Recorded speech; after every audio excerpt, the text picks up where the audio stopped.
legislativo online do Governo de Pernambuco. Contamos hoje com a presença do secretário estadual de Saúde, André Longo, e do secretário de Saúde do Recife, Jailson Correa. Contamos também com a presença dos intérpretes de Libras, Jefferson e Roberta. Os secretários vão iniciar com os dados do dia e, em seguida, partiremos para as perguntas. Bom, boa tarde, Camila. Boa tarde, Roberta. Boa tarde, Jefferson. Secretário Jailson Correa, secretário municipal do Recife.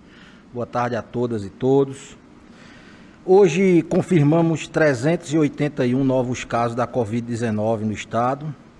250 são quadros leves e outros 131 se enquadram como síndrome respiratória aguda grave. Com isso, totalizamos 52.494 casos confirmados da Covid-19, sendo 18.229 enquadrados como graves e 34.265 na categoria leve. Também confirmamos hoje 18 novos óbitos pela doença. Estas pessoas morreram entre os dias 8 de maio e 21 de junho, sendo 8 do sexo masculino e 10 do sexo feminino, com idades entre 45 e 85 anos. Assim, infelizmente, já perdemos 4.252 vidas para a Covid-19.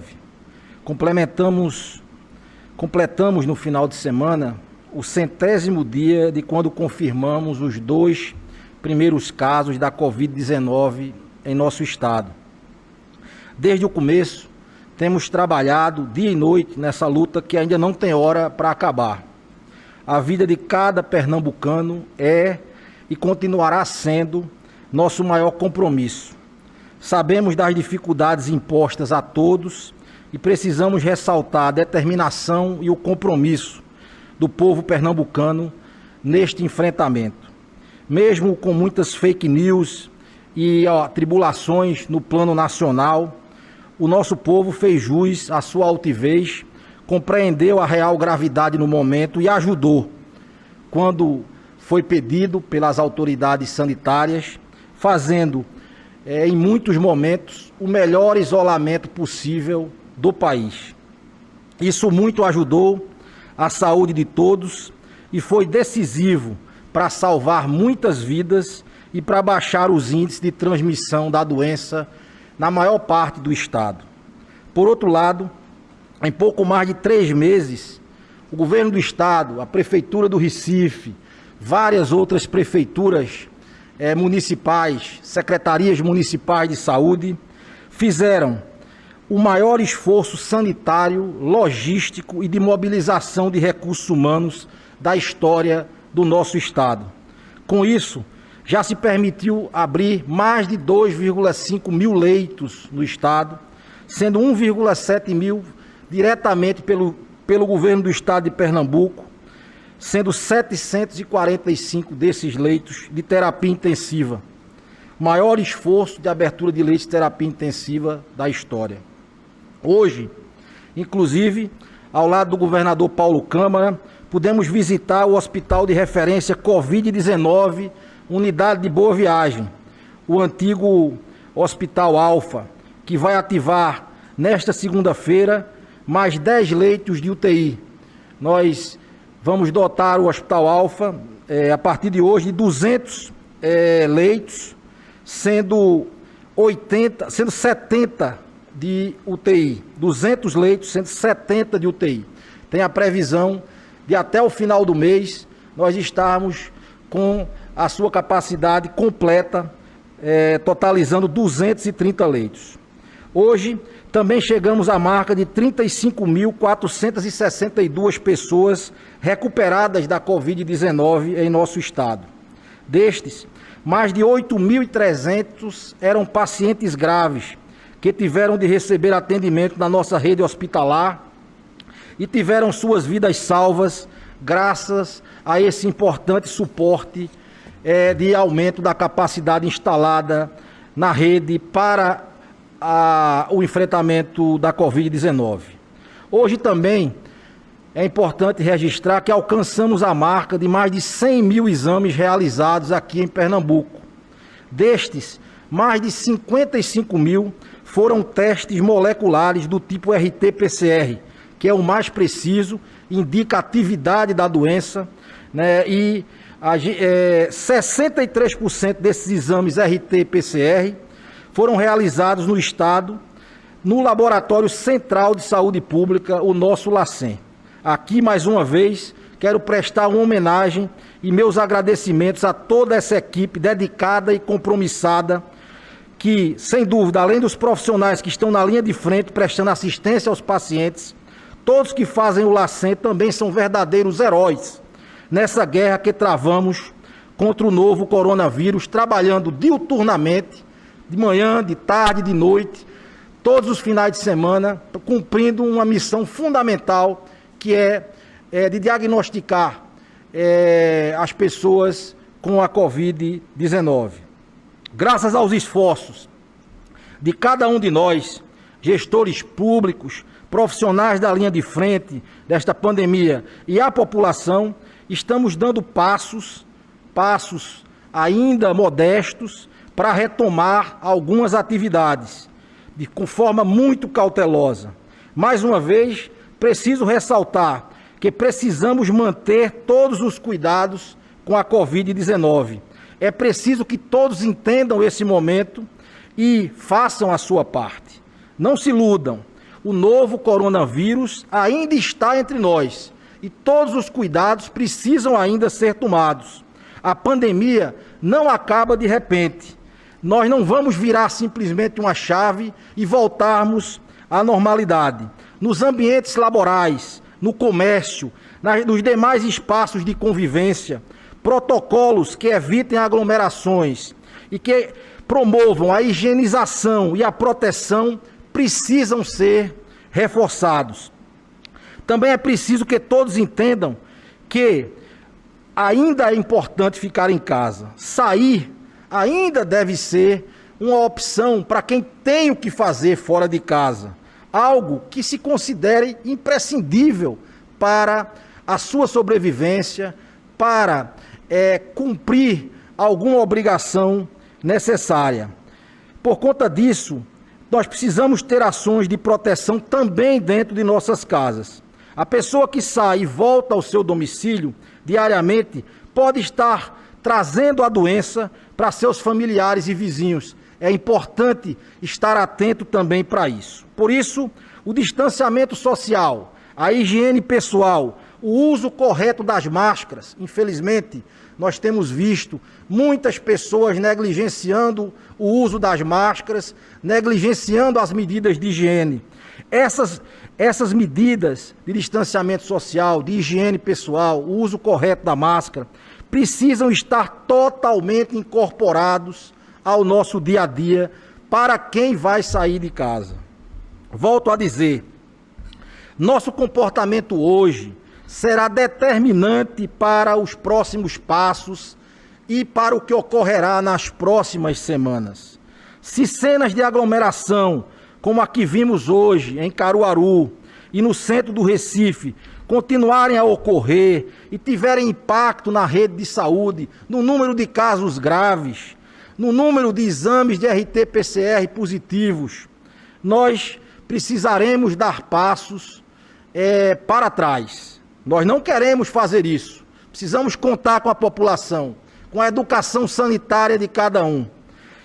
Mas se for para salvar vidas, nós não iremos hesitar em tomar medidas para proteger a população pernambucana. Nesse momento, nos preocupa sobremaneira também a situação do Agreste, que tem crescido o número de casos, trazendo uma preocupação grande com a população daquela região. Em breve, anunciaremos medidas relativas a esta situação do Agreste do Estado. Doutor Jailson. Então, muito boa tarde a todos e a todas. Boa tarde, doutor André Longo. Boa tarde, Camila, Jefferson e Roberta. Boa tarde a todos que nos assistem. Como de hábito, a gente abre fazendo aqui o recorte dos dados do Recife. Das últimas 24 horas, aqui em Recife, foram confirmados 66 novos casos de Covid-19 sendo 33 de casos leves, 33 de síndrome respiratória aguda grave, e fazendo que o total de casos em Recife esteja na marca de 19.679 casos confirmados de Covid-19 aqui na cidade do Recife. Infelizmente, 4 novas mortes foram confirmadas na data de hoje, mortes que ocorreram entre o dia 8 de maio e 20 de junho, essas 4 assim distribuídas, e os pacientes que foram a óbito aqui em Recife tinham idades entre 56 e 83 anos de idade. Assim, o município totaliza 1.662 mortes por Covid-19. Por outro lado, 16.866 pacientes tiveram a recuperação, foram considerados recuperados da doença aqui na cidade do Recife, na capital. São, ao todo, 1.730 famílias que receberam seus entes queridos de volta para casa de uma alta hospitalar, de uma estrutura, só contabilizando aqui a estrutura da prefeitura. Então, são 1.730 altas hospitalares, pessoas que puderam lutar pela sua vida num leito hospitalar da prefeitura que não existia há pouco mais de 2 meses. Nós acabamos de marcar a data de inauguração do primeiro hospital de campanha, primeiro dos 7 hospitais de campanha, de 60 dias da inauguração, da entrega desse equipamento. Então, ainda dados relevantes aqui para compartilhar, eu chamo a atenção hoje para o Atende em Casa, mais uma vez falando deste aplicativo que tem contribuído bastante para tirar, para manter em casa pessoas que têm condição de ficar em casa e fazer o teleatendimento e a teleorientação com os nossos profissionais, ao mesmo tempo identificar casos de maior gravidade que precisem ser levados até uma unidade de saúde para uma avaliação. Então são mais de 45 mil, são cerca de 45 mil cadastros aqui no Recife, 19 mil teleorientações, e o dado importante de um serviço que já comemora, já tem a marca aí de mais de 1.000 teleacolhimentos, teleorientações na área da saúde mental. Então, pessoas que tiveram ali, foram identificadas como pessoas que precisavam, além de conversar sobre seus sinais e sintomas, mostraram sintomas de ansiedade, angústia, precisavam conversar com um profissional da área de saúde mental, e nós chegamos então à marca hoje de cerca de 1.000 atendimentos, que nós estamos chamando de teleacolhimento, um serviço que também pode ser acessado a partir do aplicativo Atende em Casa, que é essa iniciativa conjunta entre a Prefeitura do Recife e o Governo do Estado de Pernambuco. Neste próprio aplicativo é possível fazer a marcação dos testes para aquelas pessoas, e a gente aqui fica ao lado do Governo do Estado, contente de poder contribuir na Prefeitura do Recife com essa marca de 100 mil testes. É uma marca muito importante que deve ser reconhecida. Nós parabenizamos o Governo do Estado que lidera todo esse esforço aqui em Pernambuco. E a marcação, a partir dessa ampliação anunciada na semana passada, a marcação também pode ser feita através do aplicativo Atende em Casa, tanto para RT-PCR como para teste rápido, aqui na cidade, assim como é também no restante do estado de Pernambuco. Hoje nós temos 156 pacientes internados nas UTIs de Recife, as UTIs que, lembro sempre, não existiam há pouco tempo atrás, e só para fazer um complemento muito breve à fala do Dr. André, acho que a gente precisa fazer o reforço nos agradecimentos, agradecer ao povo recifense também, como parte do povo pernambucano, pela adesão às medidas de isolamento, adesão às medidas de distanciamento social, que foram tão importantes até aqui, que garantiram que Recife estivesse na liderança entre as capitais brasileiras, em boa parte de todo esse tempo que nós estamos avaliando o índice de isolamento social em todo o país. E agradecendo a população do Recife, fazer também o reforço do chamado à corresponsabilidade de todos. Então, nós estamos aqui, nos últimos 15 dias, experimentando um movimento de gradual reabertura de setores da economia e atividades do dia a dia, do cotidiano das pessoas, onde nós sempre dissemos ser fundamental a manutenção da atenção aos novos hábitos e aos protocolos de convivência com o Covid-19, com o novo coronavírus. cada um desses momentos de reabertura acaba sendo como um teste que todos nós estamos participando. Esse teste significa que se nós pudermos aderir aos novos hábitos e aos novos protocolos, de maneira a respeitar um inimigo invisível que continua entre nós, que é o novo coronavírus, se a gente consegue fazer isso, a gente consegue então manter as curvas de casos em decréscimo ou em estabilidade. Isso é fundamental para que não haja risco de sobrecarga ainda maior para o sistema de saúde. Então é fundamental que a gente possa fazer juntos tomar juntos essas medidas. O poder público tem um papel fundamental e tem procurado fazer isso na orientação geral, na publicação e na definição de decretos, mas toda a sociedade precisa estar atenta e alerta, que é uma responsabilidade de todos nós. Para que essas medidas possam avançar, é fundamental que os novos hábitos estejam incorporados no nosso dia a dia. Não sendo assim, né, é inevitável que haja um risco aumentado de transmissão e, por isso, nós estamos monitorando esses dados, esses números e essas tendências aqui na cidade, assim como o Estado também o faz. Então, reforçando mais uma vez, nunca é demais dizer, novos hábitos incluem o uso da máscara adequado, com segurança e de forma adequada, para que a máscara não se torne um mecanismo de transmissão, ao contrário. Então, os estudos mais recentes têm demonstrado com ainda mais robustez que o uso maciço das máscaras pode sim ter um papel importante, mas é preciso ser acompanhado sempre do cuidado da higiene pessoal, a lavagem frequente das mãos, o uso do álcool gel, o distanciamento entre as pessoas, a atenção. Pessoas sintomáticas necessitam estar em casa, né? Lembrar disso.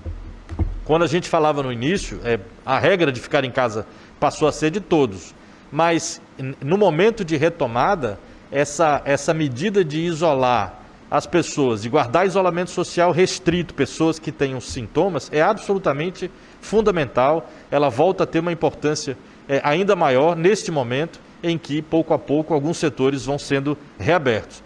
A outra preocupação que a gente sempre demonstra também é a questão das pessoas mais vulneráveis, as pessoas que têm comorbidades, especialmente as pessoas idosas, uma atenção ainda redobrada com essas pessoas, mesmo num ambiente de gradual retomada das atividades. Acho que a mensagem de hoje é essa. Cada novo momento de abertura acaba sendo um teste, e não adianta a gente imaginar, né, com o jogo sem estar terminado, né, porque nós, de certa maneira, atravessamos a primeira onda aqui, por exemplo, na cidade do Recife, que a gente possa relaxar ou deixar de ter os cuidados, porque isso é preciso respeitar esse inimigo comum, esse inimigo invisível que ainda está entre nós, e é preciso adotar essas medidas. A gente entende que após bastante tempo, após quase 90 dias de isolamento social, esse último final de semana acabou sendo quase que um evento de descompressão, né? Muitas pessoas foram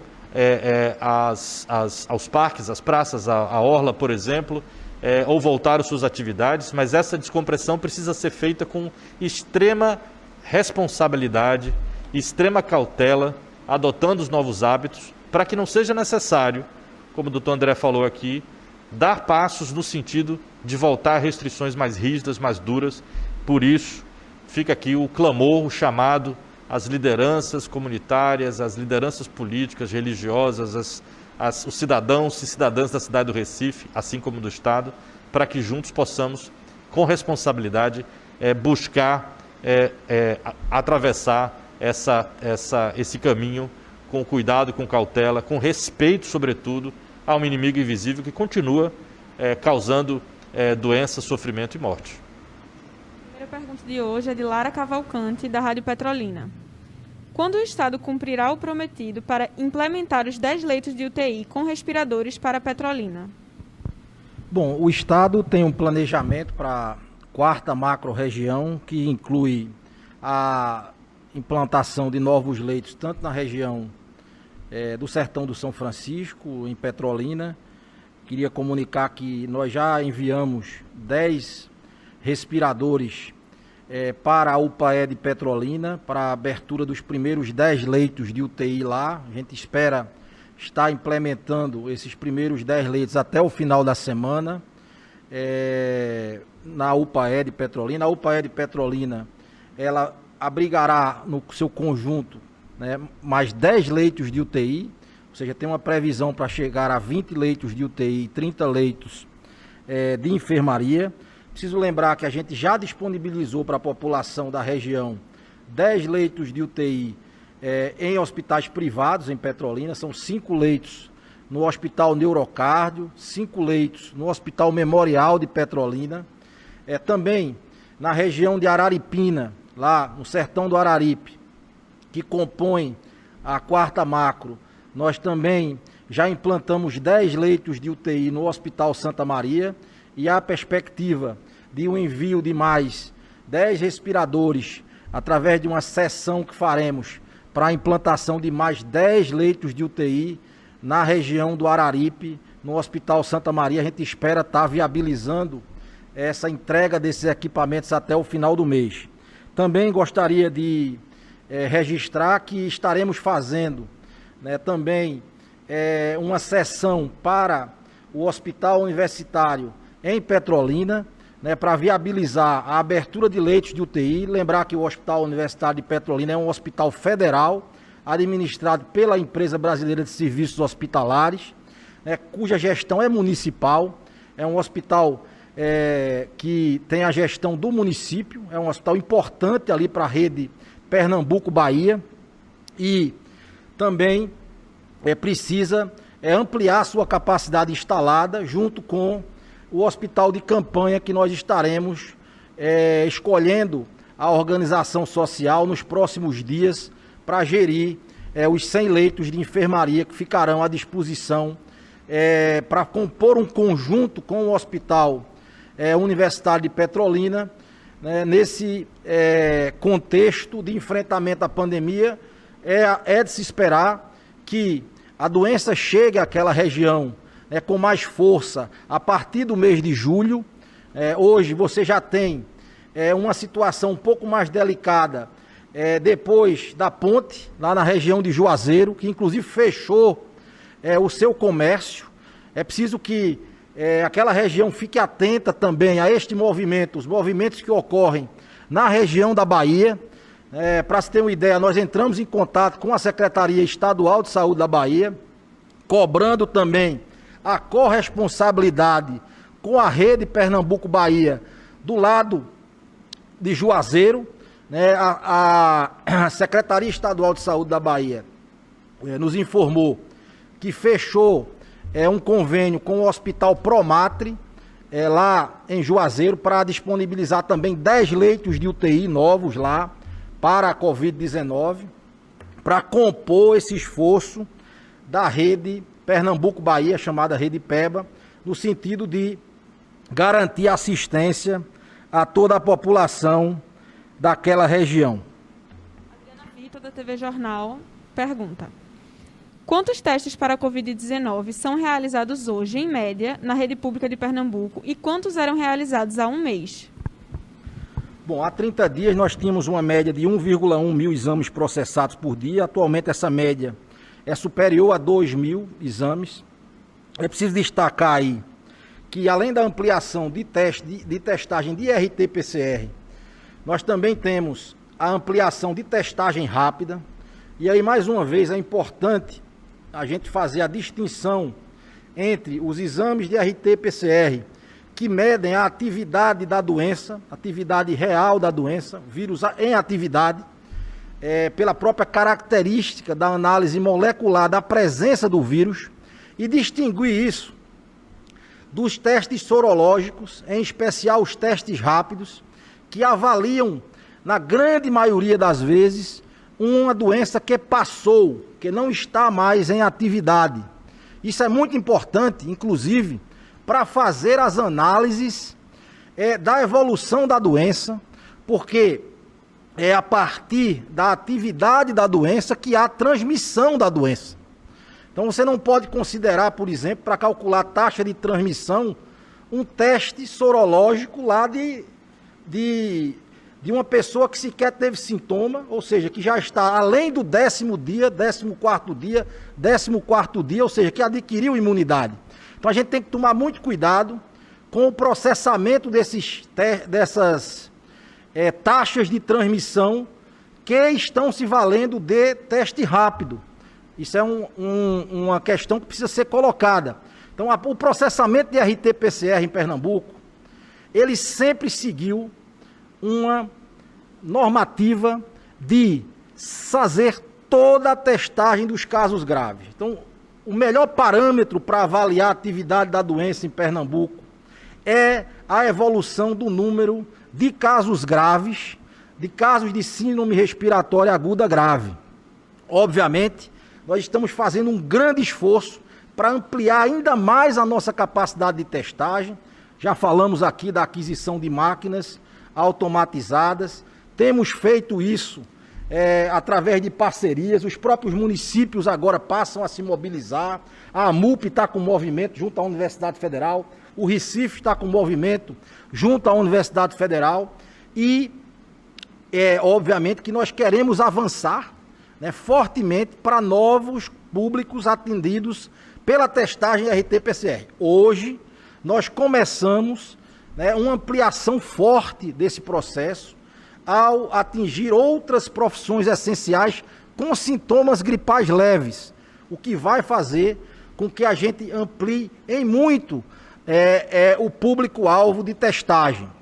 É fundamental isso para que a gente perceba naquelas pessoas sintomáticas, desses grupos de trabalhadores essenciais, qual é a efetiva prevalência de RT-PCR a partir da testagem molecular através do SUAB. Então, nossa preocupação hoje é firme no sentido de fazer inquéritos epidemiológicos. Nós devemos estar anunciando essa semana um grande inquérito epidemiológico em Pernambuco, mas também fortemente em ver a atividade da doença real, através da ampliação da capacidade de RT-PCR em nosso estado. Doutor Jailson.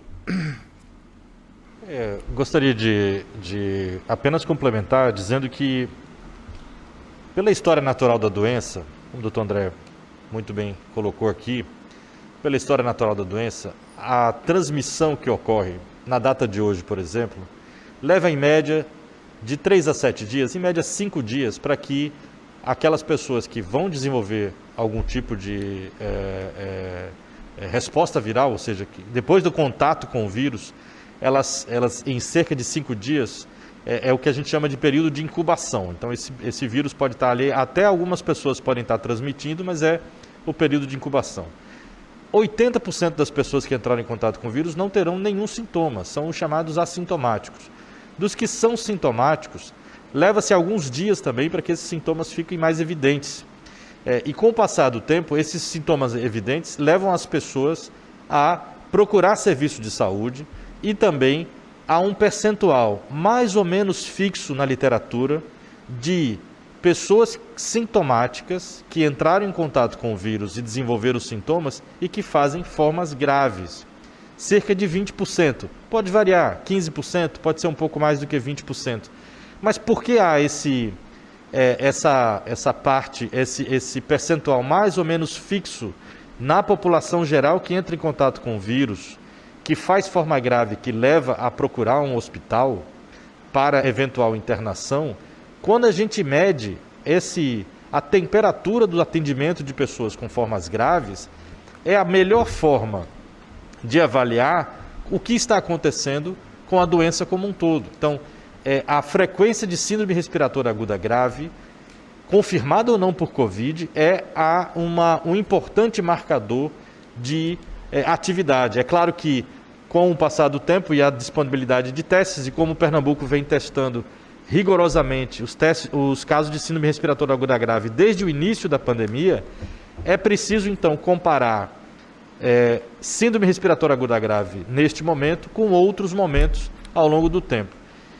Quanto mais você procura testar formas leves, quanto mais testes disponíveis, seja mesmo de RT-PCR ou, como o doutor André diz, de testes rápidos, que diagnosticam doenças lá para trás, que já aconteceram lá para trás, a pessoa já não está mais transmitindo quando tem um teste rápido positivo, muito frequentemente este é o cenário, se tende a ter uma avaliação do número de casos novos que precisa então refletir esse movimento, essa história natural da doença.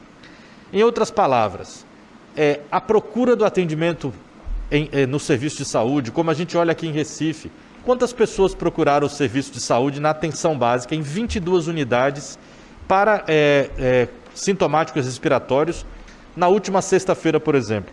Foram pouco mais de 100 pessoas, 109 pessoas. Lá no pico da doença, em meados de maio, por exemplo, na primeira quinzena de maio, esse número chegou a quase 1.000 pessoas no único dia, ultrapassando a marca de 700 pessoas, aliás, no único dia. Sexta-feira, 109 casos. Outros marcadores, o número de chamados do SAMU, a gente tem repetido isso aqui, porque é um indicador, ainda antes da confirmação laboratorial, de atividade de doença grave entre nós. Então, consistentemente aqui em Recife, por exemplo, que é o dado que a gente olha na Secretaria Municipal, atendimento na atenção básica, atendimento nas policlínicas, número de novas internações, número de pedidos de vaga de UTI, ocupação de UTI, número de chamados no SAMU, número de profissionais de saúde afastados por Covid-19, todos esses indicadores estão em processo de queda, aqui em Recife há mais de 30 dias, e a gente sempre fala isso com um realismo esperançoso, como diria Ariano, dizendo o seguinte: isso permitiu, junto com a ampliação do sistema de saúde, com criação de leitos pelo Estado, pelo município aqui em Recife, por exemplo, permitiu que nós tivéssemos enfrentado a primeira onda. Isso não significa dizer, entretanto, que novas atividades de transmissão não possam ocorrer. Então, é fundamental lembrar de que a estratégia de testagem é preciso prestar atenção nisso. Outro detalhe importante, por muito tempo se comparava, se falava de Pernambuco, comparava com outros estados da federação, dizendo, mas tem taxa de mortes é maior, o número de casos é maior, etc. Quando a gente passa a olhar o número de síndrome respiratória aguda grave desses estados que agora, por exemplo, estão se assustando com o número de casos, porque talvez deixaram de testar na época que era importante, isso confirma, de certa maneira, a estratégia acertada que o Estado tem tido de iniciar pelo teste do grave e da investigação do óbito, mas agora cada vez mais testar, fazer uso do teste em casos leves. E lembrar sempre que o teste rápido, ele faz um diagnóstico retrospectivo. Quando o teste rápido dá positivo, representa que a pessoa teve a doença, provavelmente, na maioria dos casos, já não está mais transmitindo. Carol Matos, da TV Asa Branca, pergunta: o governo anunciou que 85 municípios precisariam manter as restrições por pelo menos uma semana, que foi completada na quinta-feira da semana passada. Porém, o avanço na retomada permanece suspenso.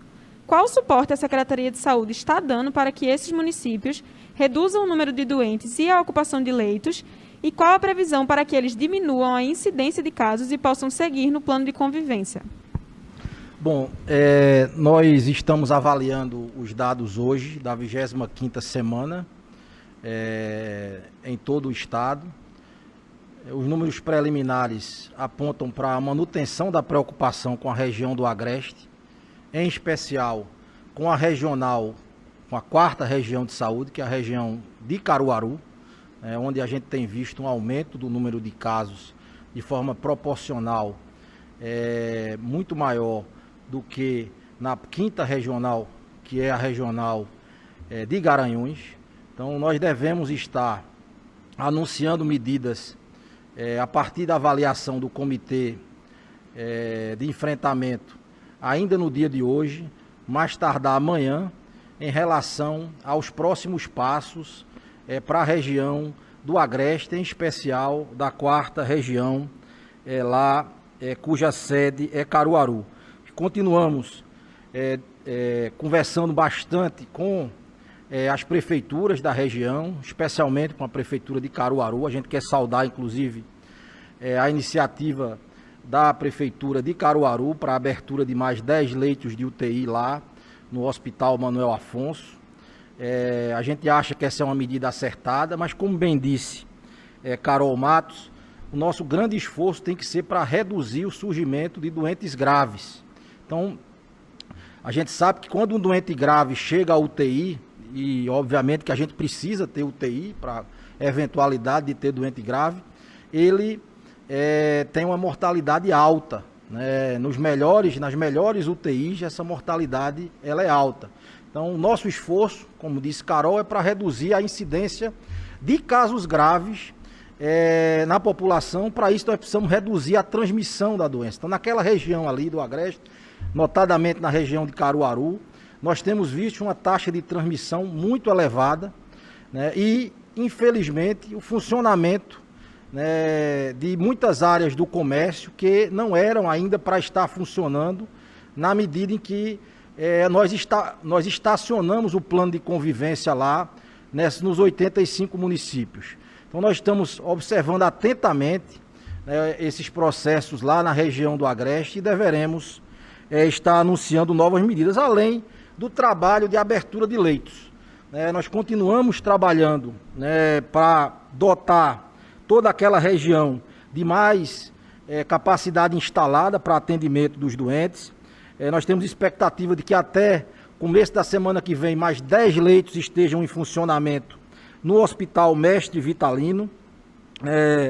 A gente espera também aumentar leitos na região de Garanhuns, né, para que você possa dar suporte a esses doentes, mas sempre com um maior foco em buscar reduzir os processos de aglomeração. Tem preocupado muito o funcionamento desordenado lá da Feira da Sulanca, né? A gente tem visto algumas imagens preocupantes, que precisamos, como Estado, junto com o município, adotar algumas medidas no sentido, né, de melhorar a convivência, né, dando responsabilidade, dotando essa convivência de um maior sentido de proteção das pessoas, para evitar que a taxa de transmissibilidade e a geração de casos graves continue ocorrendo da maneira que está lá na região de Caruaru. Isso tem, por óbvio,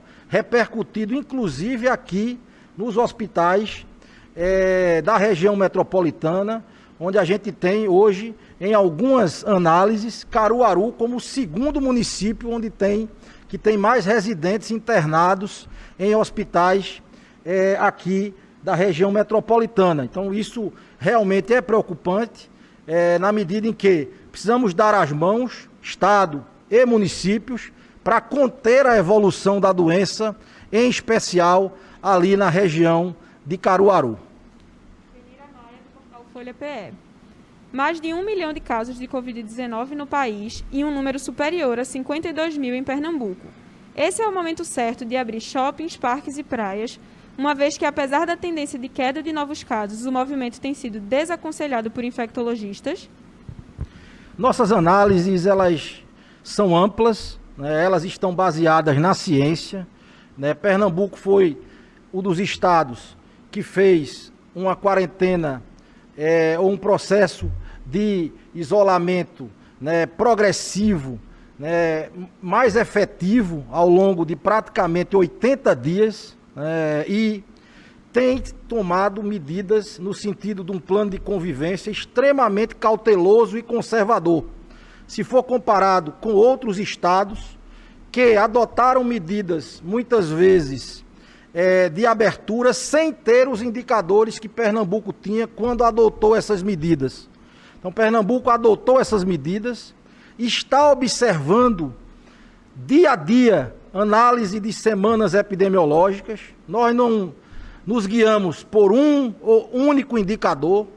Esses indicadores, eles muitas vezes são extremamente vulneráveis ou são extremamente lábeis por vezes.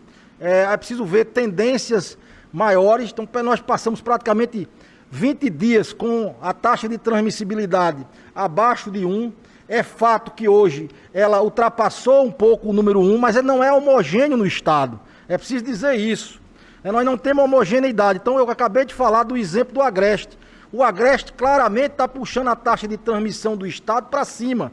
Enquanto aqui na região metropolitana, na capital, nós temos taxa de transmissão hoje ainda fruto do processo de isolamento, e esperamos que a sociedade, né, nesse processo, mesmo com a abertura de shopping, mesmo com a abertura do comércio, saiba utilizar de forma responsável esses espaços, e nós estaremos acompanhando juntos com o Recife, com as prefeituras da região metropolitana, esses espaços de convivência, para que as regras sejam cumpridas. Caso não sejam cumpridas, caso haja, na avaliação global de todos os indicadores que nós temos, necessidade de que a gente dê passos atrás, esses passos serão dados com toda a responsabilidade que o enfrentamento desta pandemia exige.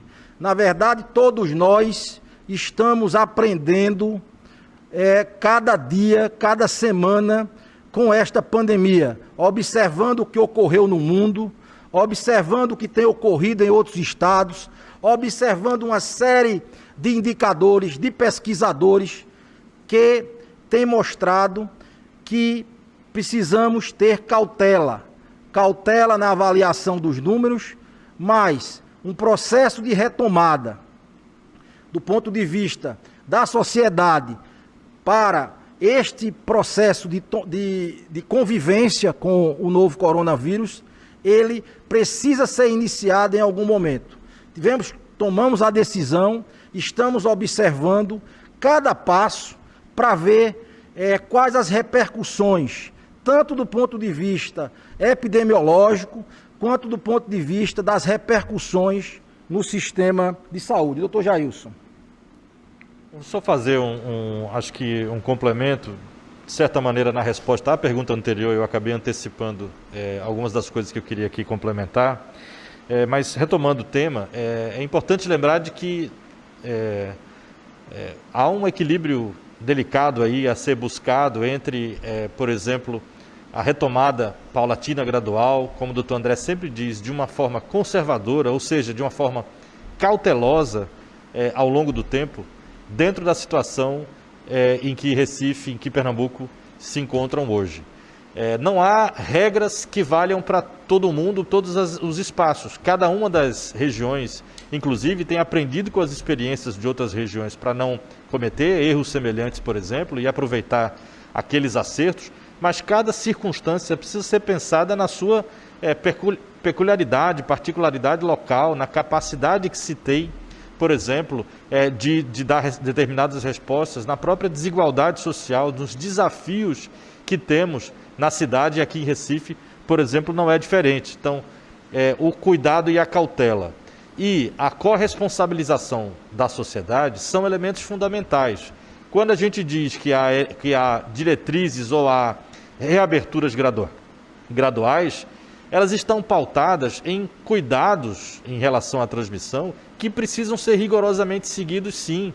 Quando a gente fala que uma parte do comércio, uma parte da atividade econômica vai retomando, ela precisa estar garantida sob a ótica dos novos hábitos, né, de todo o esforço para se evitar aglomeração, de todo o esforço para se evitar exposição de pessoas mais vulneráveis, e isso precisa continuar acontecendo. A gente sempre diz aqui, é também responsabilidade do lojista, é responsabilidade do empreendedor, é responsabilidade de todos que estão nas atividades na retomada, de que esses protocolos sejam seguidos.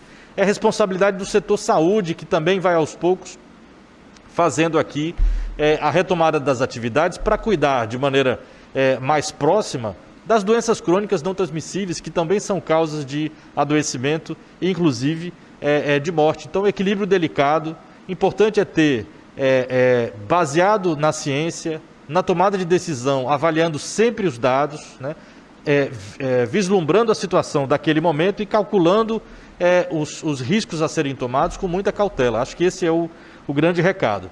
No que diz respeito às áreas públicas, como orla, como parques, como praças, também tem aqui um desafio.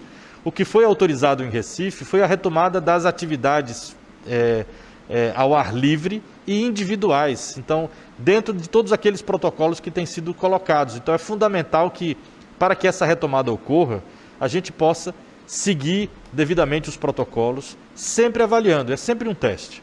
Se, com o passar dos dias e das semanas, a atividade de transmissão, evidências da atividade de transmissão, coloquem em risco um potencial colapso de sistema de saúde ou de sobrecarga de sistema de saúde, medidas mais rígidas vão voltar a ser tomadas. Acho que essa é a grande questão.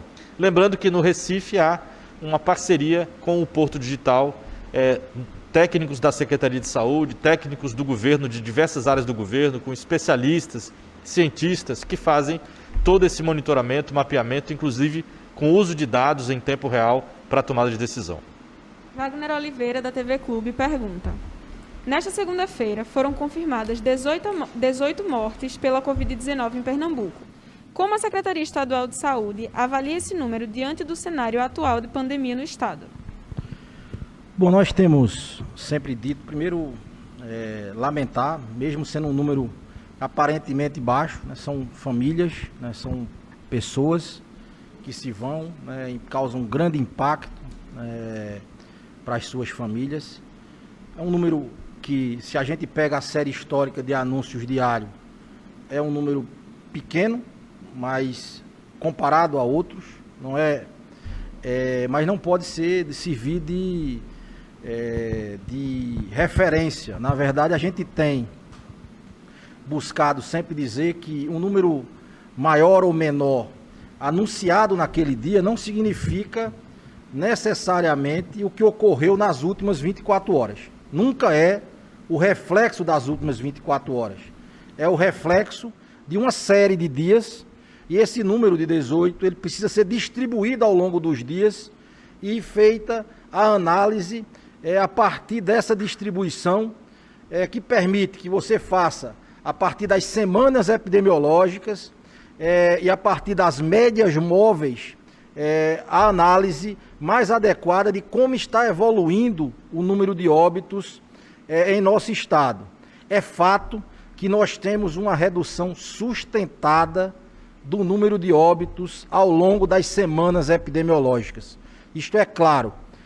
Isso nem sempre é tão perceptível quando você faz a contagem por dia e junta a semana e conta os óbitos. Mas quando você distribui ao longo dos dias, você vê claramente que nós tivemos um pico de mortalidade que ocorreu em meados de maio, e a partir daí você tem uma redução sustentada do número de óbitos. Isso é um outro indicador que a gente tem levado em consideração, né, nas nossas avaliações do comitê para a tomada de decisão. Então, são casos de síndrome respiratória aguda grave, casos de óbitos, impactos sobre o sistema e uma série de outras avaliações de especialistas e de instituições. Então, acho que a gente não pode comemorar absolutamente nada ainda, né? É um número baixo, mas isso pode refletir também uma diminuição do comunicado dessas ocorrências no final de semana. Por vezes ocorre isso na segunda-feira, né? Então a gente precisa observar os próximos dados e sempre distribuir essas ocorrências ao longo dos seus dias efetivos de ocorrência para ver como estão se comportando as curvas. Isso é fundamental para a análise da evolução da pandemia. Cíntia Leite, do Jornal do Comércio, pergunta: a taxa de contágio do novo coronavírus, que se manteve por dias em 0,9 no estado, volta a ficar acima de 1. Esse índice atual levará a mudanças no plano de convivência do governo? Veja, eu acho que eu já me referi a isso, né, em pergunta anterior. Acho que Cíntia muito perspicaz, tem visto, né, esses indicadores por algumas medições que realmente estão acima de 1, mais recentemente. Isso são dados construídos a partir de números que precisam ser melhor esclarecidos. A gente sabe que eles mostram uma labilidade, precisam ver uma tendência maior ao longo de dias. Alguns dos sites, inclusive, falam isso. É muito importante ver a tendência por um período maior para se ter clareza. O que a gente tem clareza absoluta é que este RT, ou a taxa de crescimento, a taxa de ataque, ela é bastante distinta por região do estado nesse momento, ou mesmo quando você pega municípios mais pujantes. Então você tem, por exemplo, é totalmente díspare o movimento que faz o Recife hoje. Vou dar o exemplo do maior município do Agreste, que é Caruaru. São movimentos absolutamente antagônicos. O Recife faz uma curva virtuosa, Caruaru faz uma curva preocupante do ponto de vista da evolução dos números da chamada taxa de crescimento da doença. Então a gente precisa separar isto de forma muito clara para orientar a intervenção. O Estado já havia percebido que havia uma resistência maior dessa taxa em 85 municípios, por isso parou o plano de evolução do plano de convivência no Agreste, nas matas. Nós estamos terminando a análise da 25ª semana, algumas intervenções devem ser adotadas para que a gente consiga trazer o Estado para patamares de taxa de ataque, taxa de crescimento, mais próximas daquilo que a gente quer, que é o caminho da estabilização, da redução do número de casos. E é preciso também fazer a avaliação se esses números não estão carregados pela presença dos diagnósticos de casos leves a partir de teste rápido. Isto pode estar dando alguma distorção, na medida em que a gente distribuiu, só para lembrar, mais de 100 mil testes rápidos para os municípios. Esses testes rápidos estão sendo utilizados com formas de testagem muitas vezes díspares, com verdadeiros inquéritos epidemiológicos sendo feitos a partir de iniciativas municipais, que inclusive também adquiriram teste rápido. Então, se você muda a sua estratégia de testagem e utiliza muito mais teste rápido, isso pode, em alguma medida, não estou dizendo que é tudo, mas em alguma medida poderá distorcer um pouco a avaliação da atividade da doença a partir das taxas de ataque, taxas de crescimento diária que são colocadas. Então, isto tudo precisa ter este olhar também. Então, é preciso reconhecer que nós temos, em alguma medida, um controle da doença em algumas regiões, temos um descontrole em outras regiões. Nós estamos adotando medidas tanto para frear este processo, quanto para, inclusive, intensificar algumas medidas, o que deve ser anunciado nos próximos dias. A última pergunta de hoje, doutor Jailson.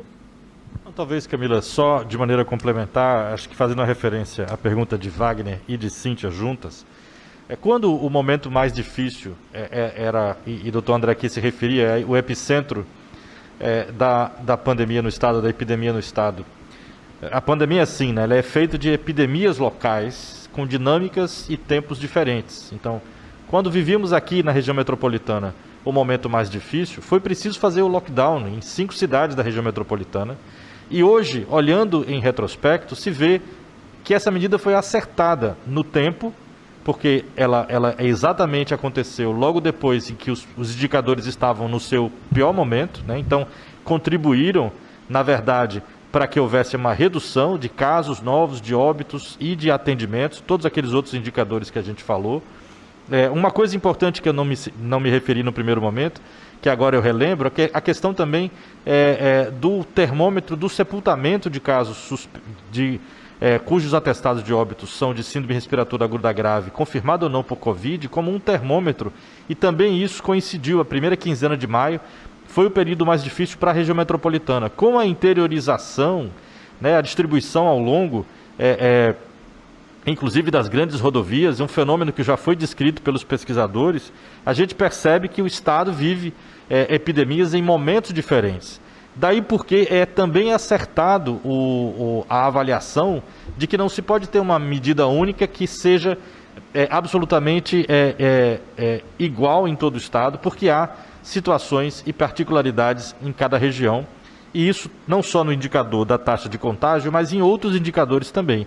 E é por isso que isso precisa ser visto de maneira adequada, sempre baseada na ciência. E lembrando aqui que eu sou testemunha e também nós em Recife, o respeito que se tem pelos pesquisadores, pela academia que tem participado, tem opinado, tem emitido diagnósticos, emitido opiniões, emitido relatórios, provocado as autoridades sanitárias a todo tempo para que a gente possa esclarecer as informações, esclarecer as dúvidas, e esse diálogo tem, sobretudo, qualificado bastante também a nossa possibilidade de estar aqui quase que diariamente, né, 2, 3 vezes na semana, prestando contas à sociedade da cidade do Recife, do estado de Pernambuco, sempre com muita atenção a toda essa mobilização que se faz, mas estar na função de tomador de decisão é um processo complexo que exige a adesão aos ditames da ciência a todo tempo e muita responsabilidade também no sentido de tomar medidas no tempo certo, na hora certa, para que possam encontrar o equilíbrio entre a necessidade de uma retomada gradual, e aí a gente sempre faz questão de dizer da responsabilidade que o Estado de Pernambuco, e a gente acredita também a Prefeitura do Recife, estejam tendo nesse processo todo, sempre acompanhando a dinâmica dos novos dados. A última pergunta de hoje é do JC Online. Às segundas, temos percebido uma diminuição no número de confirmações de casos e óbitos. Houve diminuição no número de exames processados durante os fins de semana? Não há qualquer diminuição no processamento no final de semana. Como eu disse, o LACEN trabalha com equipe diuturnamente, equipe de plantão, trabalhando todos os dias da semana. Às vezes o que ocorre é que os serviços, às vezes os municípios, não fazem as informações no final de semana com a mesma dinâmica que fazem durante a semana. Então aqui tem, praticamente, do ponto de vista da testagem de síndrome respiratória aguda grave, a rotina é a mesma. A testagem de óbito, a rotina é a mesma. O que ocorre, por vezes, é a diminuição dos casos leves, né, por teste rápido. Muitas vezes a dinâmica do município é de reduzir essa testagem no final de semana ou de reduzir a informação ou acumular a informação para prestar na segunda ou na terça-feira. Mas a dinâmica de testagem do LACEN, ela é a mesma, tá? E priorizando sempre casos graves, óbitos, e os grupos, a partir dessa semana, os grupos que passamos a testar sintomáticos leves, né, de todas as profissões essenciais que nós já aqui assumimos esse novo compromisso de fazer as testagens a partir, inclusive, do acesso, como bem disse o doutor Jailson, do Atende em Casa.